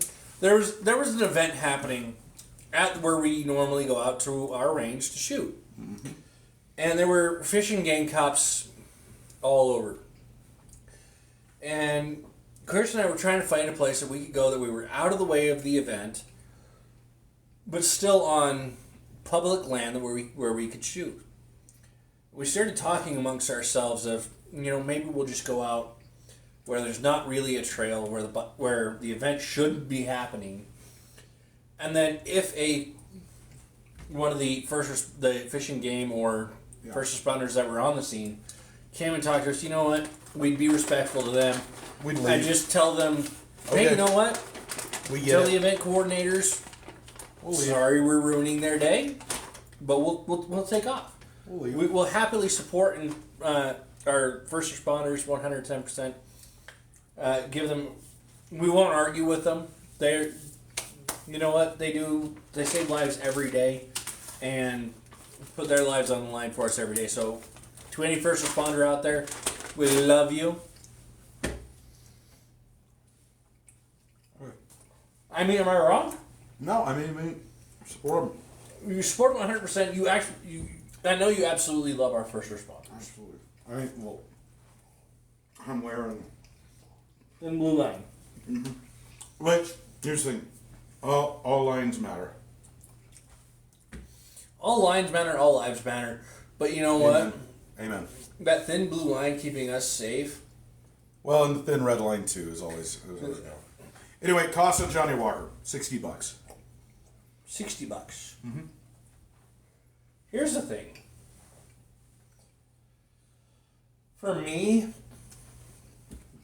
the $30 Black Label tastes a little bit better. Really, you enjoy Black Sometimes. Label? That's interesting. Sometimes. Huh. Green Label's not bad, but that peat taste is just overpowering to me. And so, for $60 for this bottle of Green Label, honestly, I'd rather spend the little bit less or a little bit more for the black or the green, or the gold, not green, than on the green. Well, So- looking for the alternative that I prefer. Thank you for liking our live, Jay Seagal. I really appreciate that. I love that you've done that for us. Thank you. I appreciate it too. So here's the funny thing: for $55, I would rather have a Okay. Highland Park 12 year. That's If you're that's pulling- the difference. You're pulling that stuff out. That's a heavy hitter, and I know that is. But here's the thing: for $60 though, the flavor profiles. This Highland Park 12 year. I've said this It's on great. the review of the 12 It's year. amazing. I would pay $80, $90 for this bottle. Now you're going to be excited because guess what I picked up? I know you picked up the Highland Park 15 year, Single barrel cast strength. and I am so excited for it. Now here's I love this bottle. I really did. I called dibs on this bottle, unless your wife has no, she hasn't spoken for that one. dibs. Now this one is one of my favorite. But by here's far. the thing, though. It has peat in it, though. It's very peated. It's very smoky. It's very oaky. However, though, here's what the thing. is interesting, though, is this one has so much more levels of that I don't know. I feel like for cost, it gets a 3. For cost and for... Did I'm I gonna put actually some score it? You have not scored on cost yet, I don't think. Okay, I was hoping not. Because here's the thing. Again, that's a $55 bottle. Yes. It's slightly cheaper. Yes. I'd rather spend the more or the less for the better Johnny Walkers, and I would 100% all day, every day, spend the $5 less on that Highland Park. Oh, yeah, absolutely. All day, every day. But here's the So thing. it's going to get a 3 from me. I think a 3 is where it belongs because here's the thing. For this bottle, now here's what's interesting though. So Johnny doesn't really age stamp their stuff. This is one of the only Johnny Walkers that actually has an age stamp. And for those of you that know how Johnny Walker works, and for those of you that Well, don't, here's the thing. Well, hold on. Let me explain. You say Johnny doesn't age stamp their stuff, but the red, the black, and the green are age stamped. Some of them are. Here's the thing though. Green Label's the only one that is actually age stamped at 15 years. This is a 15 year. Since Black Label is supposed to be anywhere from 10 to 12. So here's the thing. The Black Label double oaked is 12 years. It will stamp itself. Black at 12. is 10 to 12, and red is 3 to 5. Exactly. But here's the thing though. Johnny doesn't actually put those hard labels on. Green Label is one of the only You're ones right. that'll actually do it on. So you have to be careful when you look at this. Get your face in here. I am getting my face in here. I'm sorry. I'm feeling the effects a little bit. We I are don't definitely realize feeling that this. I'm leaning out of the frame. Have at it. We will have at it. I love it. Thank you for joining us. Have at it. Anyway, Your wife overall- just commented, have at it. Oh. wow. Anyway, Jay Seagal, you sent us a rose? It's awesome. Touched. I am touched. That's awesome. That's awesome. Roses are wonderful flowers. You have many rose bushes. They're finally starting to bloom. They are. Even the one that you two thought I killed. I thought he killed it. I thought he killed the rose bush. I didn't kill it. I But just it's coming pruned back. the It's thing. beautiful. Anyway, back to For what you were saying. overall thoughts, here's the thing. This used to be. Now, this is what I'm going to say to everybody. Keep in mind, when I was in my mid, low, early 20s, this would be a go-to. This and gold were go-tos. This, however, scores a 3 on overall now because my palate has evolved that much. Okay. In my early mid 30s. Because of the exposure that I've had, thanks to you, You're welcome. this actually is only going to get a 2.5. Really? Really. I am dying to know why. Because I'd rather have Gold Label, and then Highland Park, Old Elk. There are so many in there for around the same price or less that you've exposed me to that I would rather have. So, to be fair, you cannot compare Old Elk to this because that Old Elk is actually a wheated bourbon. I'm aware, but still, the cost of the Old Elk is very similar to this. Correct me if I'm wrong.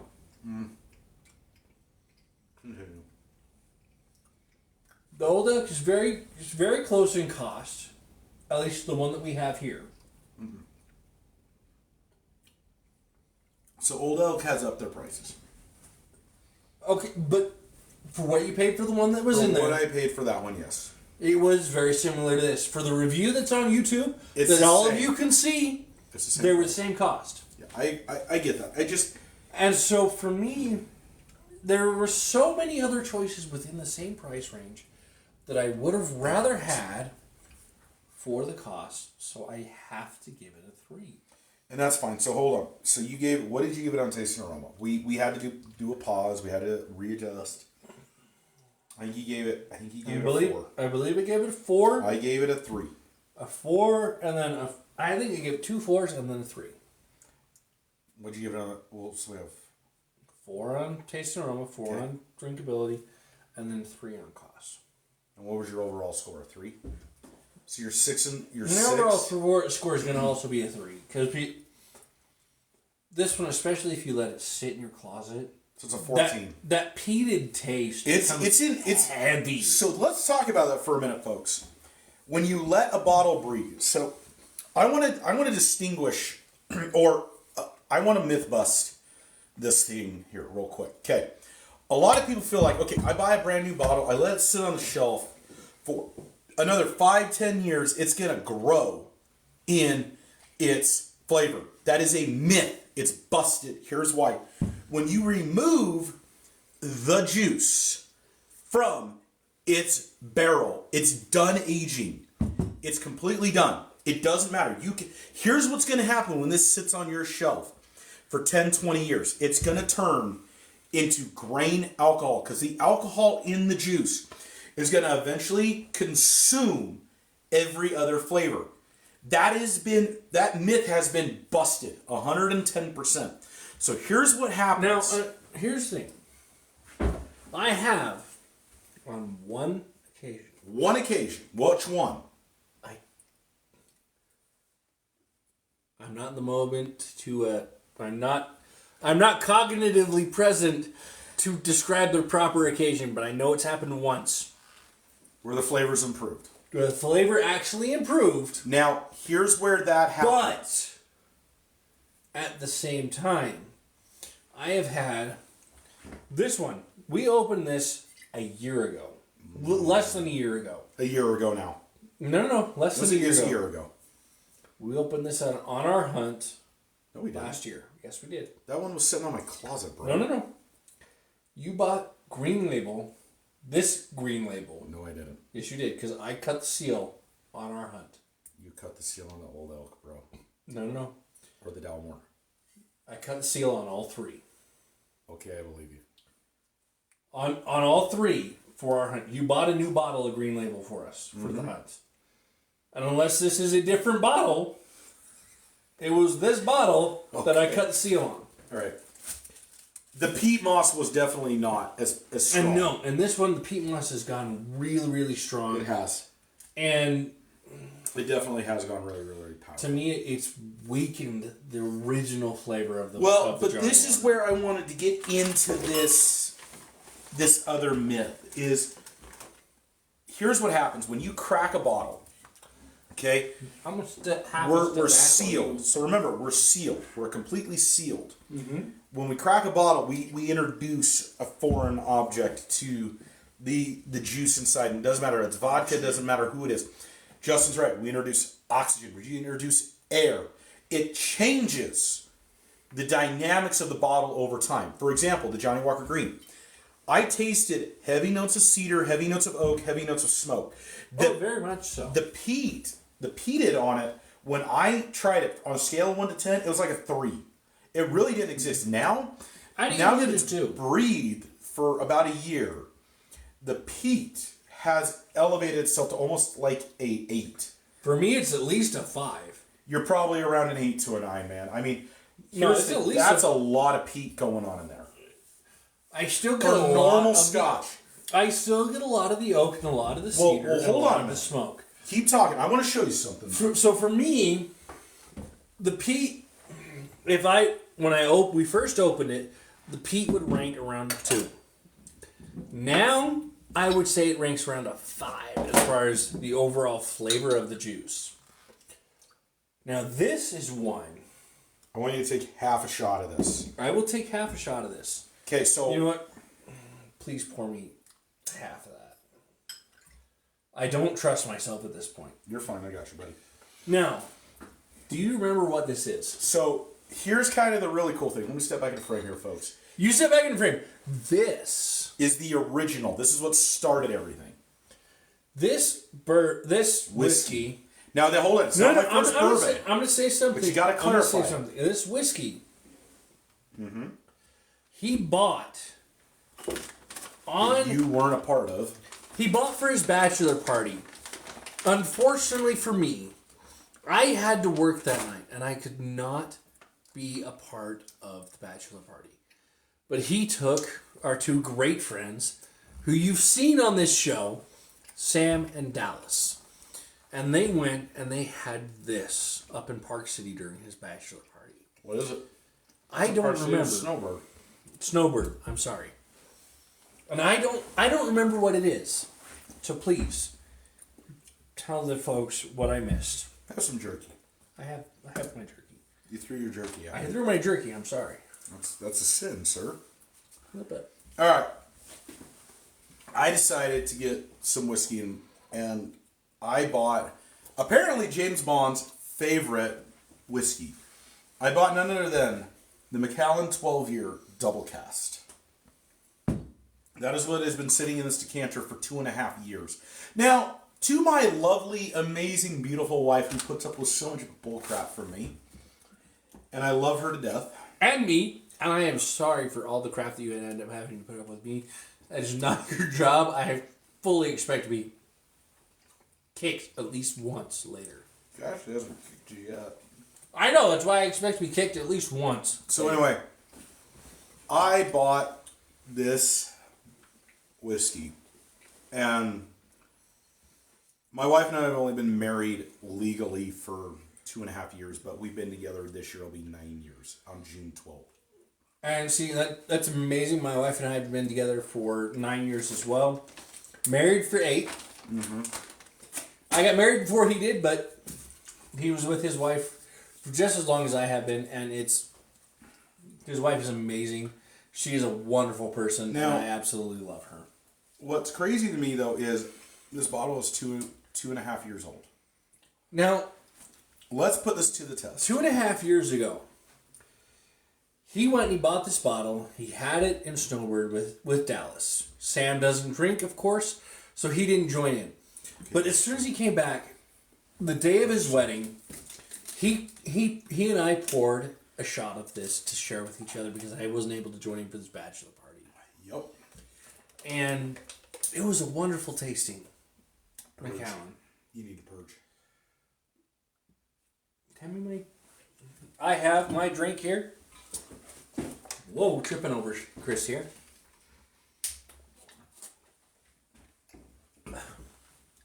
Purge all taste before I try it. Yeah, you need a purge on that one. That is good beef jerky, though. You know what? Hello. There's no peat. There's no peat. Here's what I'm gonna go first. While you're Hey, let me explain to the folks. Go ahead. They can't. Here's the thing. So this is a.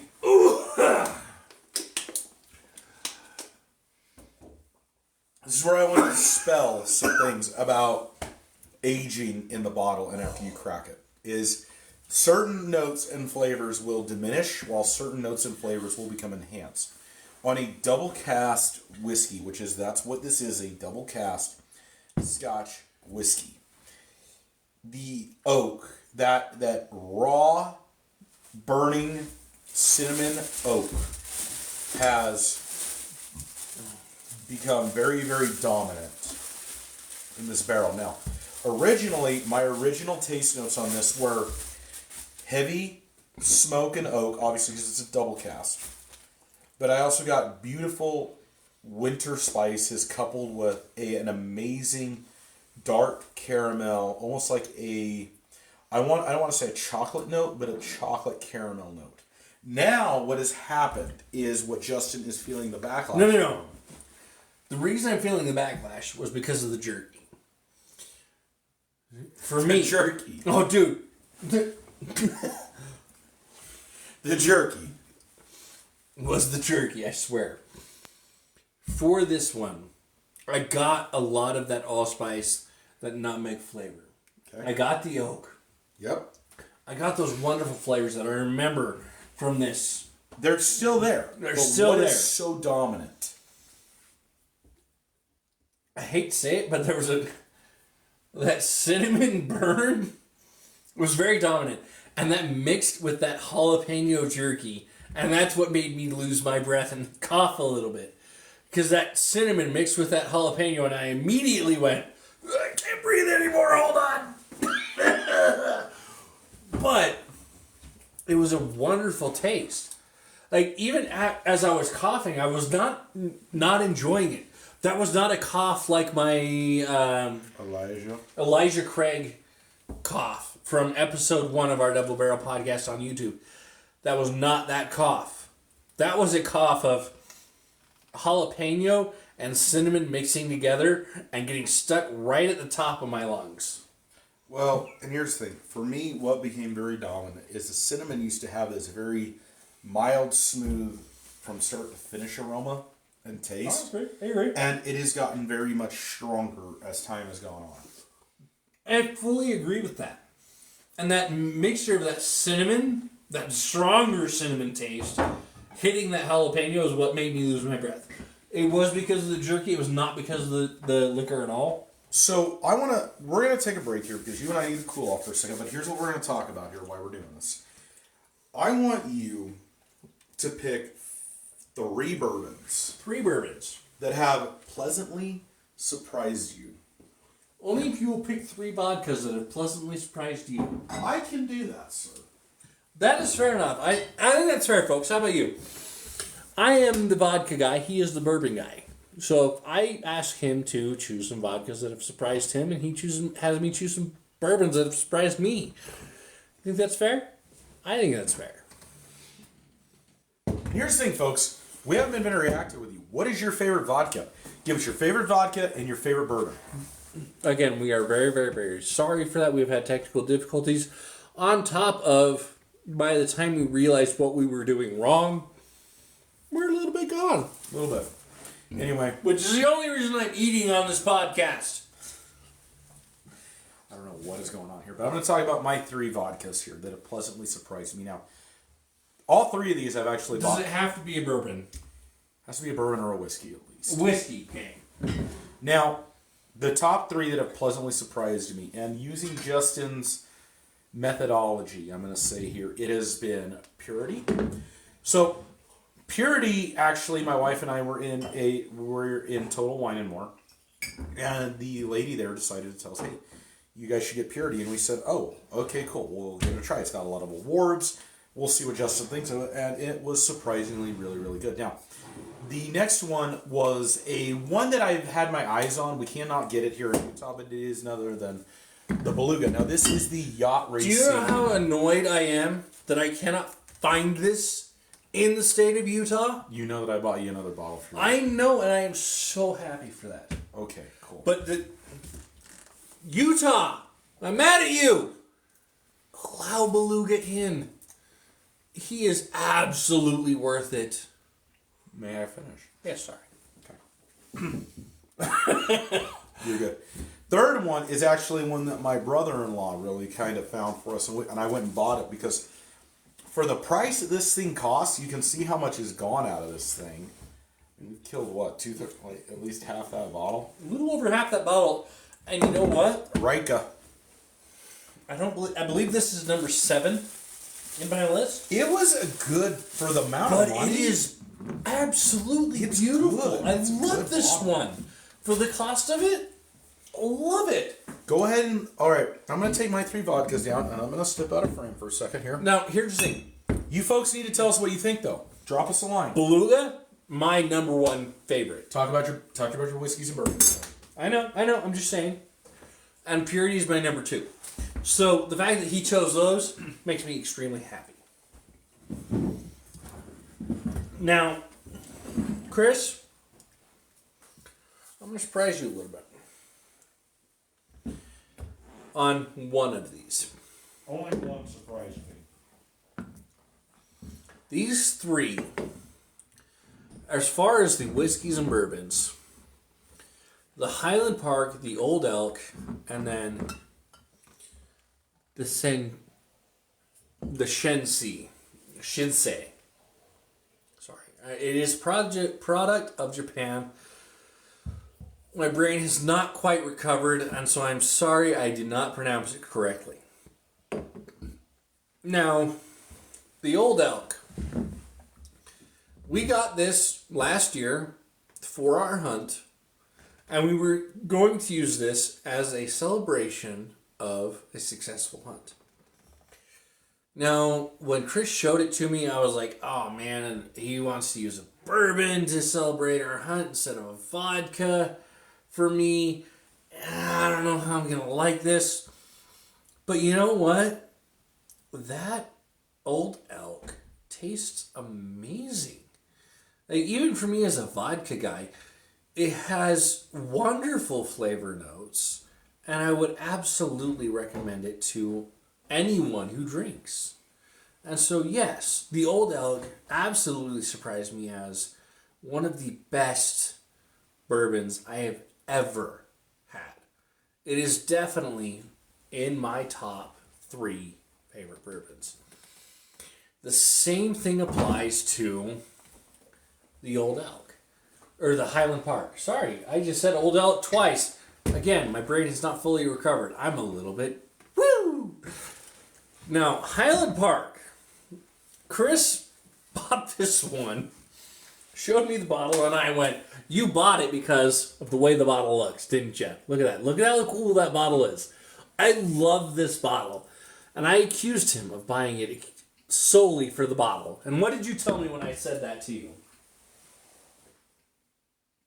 I'm sorry, I caught him chewing. He'll tell us in a minute.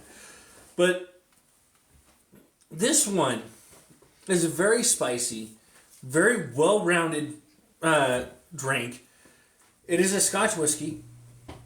It is one of my favorites. It is very close to the Johnny Walker Gold. And honestly... Do you really want to know why I bought it? I think he'd beat Johnny some days. It's literally for 2 reasons. One is I was looking to try a new Scotch whiskey, and I had seen these guys around a lot. And I love that it was so here's what's really funny to me is it's distilled in Scotland, but it's claiming to be a Nordic Viking Scotch whiskey. That's what got me, was that it was a Nordic Scotch Viking whiskey. But here's the thing. The Nordic Vikings did inhabit Scotland. Mm-hmm. So I will grant that they could trace their lineage back that far. However, again, I thought he fell to marketing hype. Because that is a beautiful bottle. Let's not lie to each other, folks. Comes in a good looking box too. You're not wrong. but it tastes amazing. I love this bottle. The only reason there isn't more of it gone is because we have been focusing very heavily on discovering new things with you folks. Now, Shinsei. We have hit that bottle hard. We have hit this bottle hard. Turn it sideways to show everybody how much. Look at that. Now, here's what's interesting about this Shinsei is this was my very first Japanese whiskey bottle. It is also my very first Japanese whiskey bottle. Well, but here's the thing, though. When you start down that road, Okay. they're expensive. They're expensive. But I heard Chris bought this. I did. And he bought it in honor of Mako. Akira Toriyama? Mako. Is that what you're calling him? So, for those of you who don't know, and those of you who do know who Akira Toriyama is, I am a huge Dragon Ball Z guy. I grew up watching Dragon Ball Z, and I decided when he died, Here's the thing. I decided to honor him with my very first Japanese whiskey.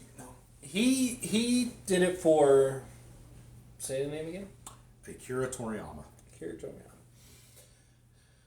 Now, my favorite Japanese actor of all time is Mako. So, he's not a Japanese actor, he's a manga creator. He's the guy that created anime, basically. He's the godfather. Mako, he was an actor on MASH 4077. Okay, yeah. Yeah, I remember him. He was there. He was Uncle Iroh. And Uncle Iroh. for me, that's Uncle that's Iroh. what this was. This Who out there's with me? Uncle Iroh. Who's with me on Uncle Iroh? Who's with me on Uncle Iroh? Uncle Iroh. I'll be honest. Here's the thing. It took me many, many years from MASH to even see Avatar. And then I saw Avatar, and then I found out that Iroh was played by Mako. Which is interesting to me, but that's cool. And Iroh I have loved Mako. Iroh was a beautiful, beautiful, beautiful. And he was a beautiful character. And Mako was a beautiful man. I loved Avatar so- last year, but the live action series is total dumpster fire. We won't get into that. We're not going to I haven't watched We are not going to start this conversation. However, for me, this couldn't was even make it through the first this was a episode. tribute to Mako. And that's fine. That's kind of cool, though. It was late as a tribute to Mako, but it was a tribute to Mako. Oh, let's see here. Yes, that's what Justin calls him. Anyway, That's cool. Shinsei. When I saw this, I fully expected it to not be good at all. But I told you it was, though. I told you you'd enjoy it. You did, but I didn't believe you. But here's the thing, though. When the Japanese, and you and I really love the Japanese culture, and we have Okay. a lot of depth on. They Here's have done the some thing. really interesting things. There are aspects of Japanese culture that I like, and there are aspects of Japanese culture that I'm not that into. Like everything else in the world. I mean, that's fair. However, I did not believe when it came to Scotch, whiskey, bourbon. I thought only Osaki. I thought the Japanese could do sake. I agree with you. But then when I learned that the Japanese are doing whiskey, I'm like, And you bought this, and you used it as a tribute. yes, I did. But I'm like, here's the thing. However, I see This Shinsei, was good it was amazing. I loved for it. $55. I loved it. And I still do love it. It is still a wonderful bottle to me. Now, our actual review of Shinsei has never been posted because the audio of that portion got corrupted. I do remember that. And Dallas chose it as his whiskey. did. And Dallas, the only thing all of us could That say- was bad. it was the digital part of the recording was bad. It got corrupted. It got corrupted. We all got screwed. Well, we even tried to download a new editing software, and it didn't. I tried new editing software. We couldn't save it. I couldn't save. I tried software. We really did try. File recovery software. So I have a question. If you had to I pick couldn't out of one save of it. those three, who would you pick? If I had to pick out one of these three, that is one of the hardest decisions I have to make. Well, I'm asking you, who would you pick? Who are you going to pick? As my top, I have to go with Highland. Okay, now I was thinking Old Elk, but Highland makes sense to me though. No, Highland is my top. However, it is so close between all three of these that if you told me those are the only three whiskeys or bourbons I can ever have in the rest of my life, I would never complain. I would have zero complaints about that. Because I love all of these. This wheated bourbon Is great. We have 2 bottles of it. is wonderful. This is the bourbon I wish you'd started me on. I agree. This Scotch whiskey, It's a beautiful Scotch whiskey. it's beautiful. It tastes amazing. And it's not, they And really this haven't been one- around that long. Now, if you ask me which is the most surprising of all three, The Shinsei. the Shinsei. Because here's why, and let me say this real quick. This is what blows my mind about this. When you get into Japanese whiskey, you can't really get it. It's expensive. Japanese whiskey's expensive. It is. It's like $80 to $100 for a decent bottle. Now here's where this gets interesting to me. For $55, we got a beautiful bouquet of flavors and aromas. Well, here's what I got. An amazing bouquet. Now, if I am remembering correctly, Shinsei ended up scoring an 18 as a total score for you. Shinsei was up there, yeah. Hand me your shot glass, please. Now, for me, the Shinsei also scored. I think the an Shinsei 18. was. I think it was a 19 actually, if I remember correctly. It was a little higher. For Dallas, it scored a perfect score. He loved the Shinsei so much that he could not find a thing bad to say about it. So here's the thing. Shinsei has a very. Here's what's unique about it: is it's got almost like this grapefruit, dried apricot, coupled with this beautiful like. I want to call it cedar. I want to dried say apricot, cedar. dried pear, cedar, oak smell. But it translates to the palate. Translates to the palate so beautifully that you get the fruity that I love, and then The sweet tart oak notes. that you love, and it just comes through so beautifully both ways It really does. that we have a hard time finding anything bad to say about Shinsei. Any of these are actually. Well, Justin, here's the thing. I think our live has come to an end. We are gonna. I agree. We are gonna go cool off, and we are gonna make some more videos and post them. So for all of you that have tuned Hey, in, Bourbon Addict. I love that you've joined. I am sorry that you joined at the end. we are gonna go cool off for a little bit because we were definitely a little tipsy, and we are gonna drop some more videos for you guys.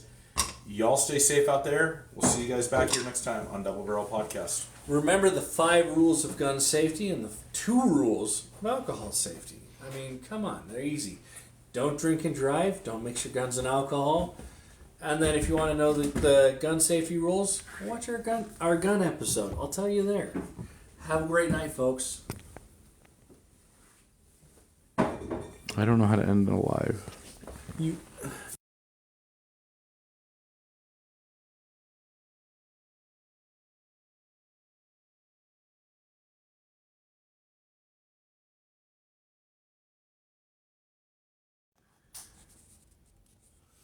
Sorry, folks. Love y'all. We'll see you later.